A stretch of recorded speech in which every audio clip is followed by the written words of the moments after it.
Tonight at 10, Prince Harry tells the BBC his father doesn't speak to him, but he still wants reconciliation.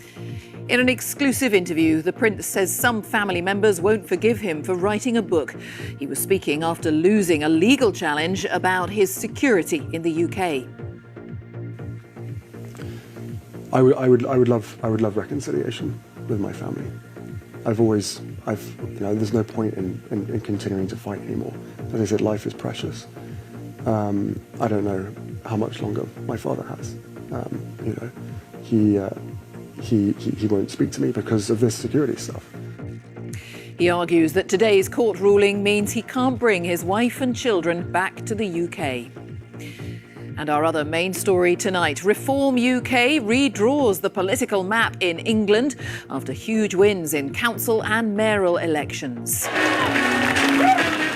Celebrations tonight for Nigel Farage's party. He believes the results show it's on the path to greater electoral success. We are replacing the Conservative Party as the opposition party in this country to Starmer's government, and we believe, given what a mess they're making of things, we really genuinely can go on and win the next election. I'm here looking at the figures behind the results which have delivered such a seismic night for Reform and a dismal one for the Conservatives. All the results are now in. There's so much to pour over. The Conservatives tonight are calling it a bloodbath. It's been grim for Labour too, though. The Liberal Democrats are smiling. Reform are jubilant. On BBC London, Conservatives lose control of Hertfordshire County Council for the first time in more than 25 years, as Reform take more than a dozen seats.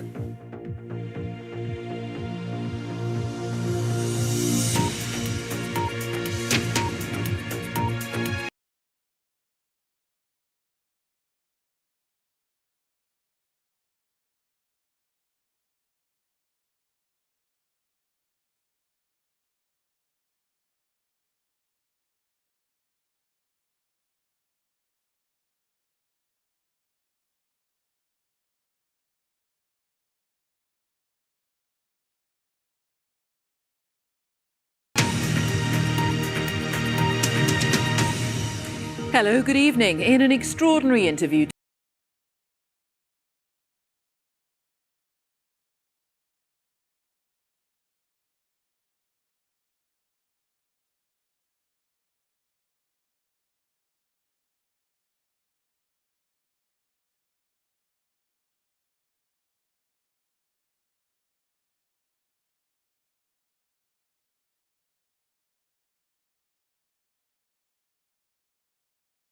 Let's just read that sentence out again. They say that all of these issues have been examined repeatedly and meticulously by the courts with the same conclusion reached on each occasion.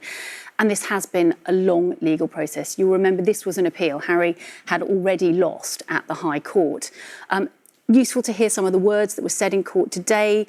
In the ruling, it was said that Prince Harry had made powerful arguments about the level of threat he and his family face, but that his sense of grievance did not translate into a legal argument, and hence that appeal was dismissed. So as frustrated as Harry is with the process, this is some of the country's most senior judges again finding that the decisions that relate to his security were taken properly and took into account the fact that he was stepping back from royal duties and choosing to live overseas. The other factor that comes through in the interview, could the King, the head of state, as Prince Harry alludes to in the interview, could he have got involved? Could he have used his influence on his son's behalf? Well, the counter-argument to that is that it would be constitutionally very difficult while this was being considered by the government and by the courts. And so, more broadly, where does this go? Okay, Harry so says he wants reconciliation. But we have this half-hour-long interview, very candid, very heartfelt, and you look, it's making global headlines.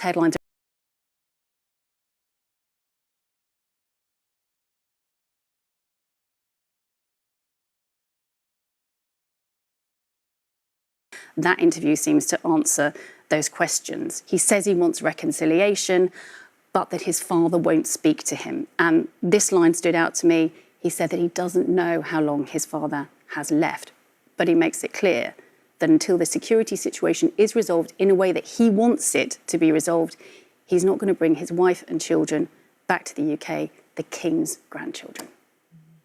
Sarah, thank you very much. Sarah Campbell, our royal correspondent.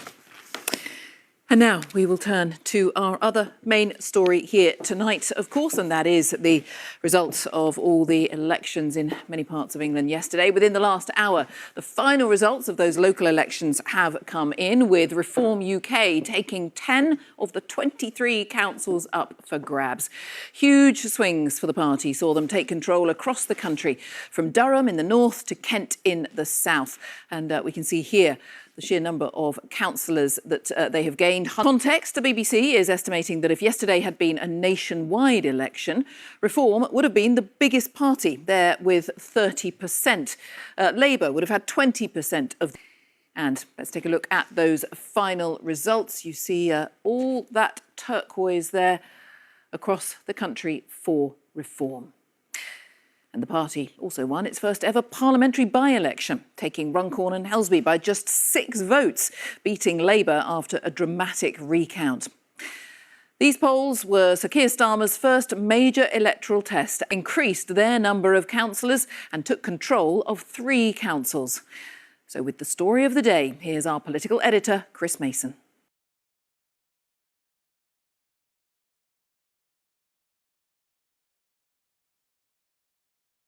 We have established ourselves in one day in the most seismic moment that English politics has ever seen.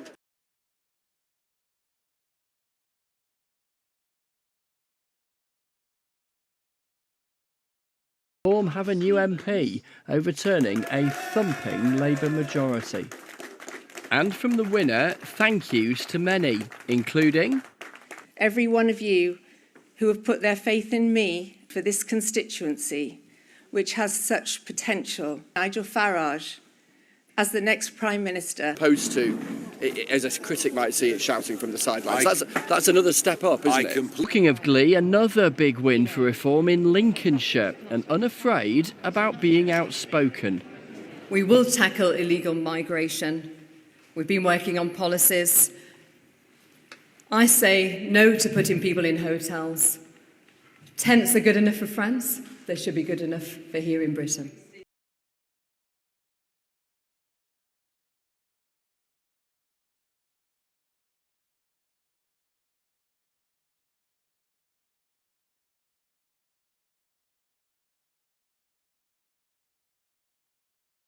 Magnificent Prime Minister. And in Hull and East Yorkshire, another Reform success. Luke Campbell was an Olympic gold medal winning boxer. Now he's a mayor. The message I take out of these elections is that we need to go further and we need to go faster. Don't take my word for it. Kemi Badenoch is calling it a bloodbath. Pummeled by Reform, thwacked by the Liberal Democrats, but clinging to a victory in the race to be mayor of Cambridgeshire and Peterborough. We campaigned together many times. I knew he could do it, and you have done it. That's the job that the Conservative Party has given me, and I'm going to make sure that we get ourselves back to the place where we are seen as the credible alternative to Labour. Democrats are smiling, winning control here in Shropshire. Oh, and delivering ice creams in Shrewsbury earlier. Political analysis might still be lost on this young lad, but who'd decline a cornet? The ice cream is melting, just like the Tory vote around here. So Ed Oxfordshire. We have taken so many seats off the Conservatives. I'm so proud of what the Liberal Democrats have achieved. Overtake the Conservatives at the next general election.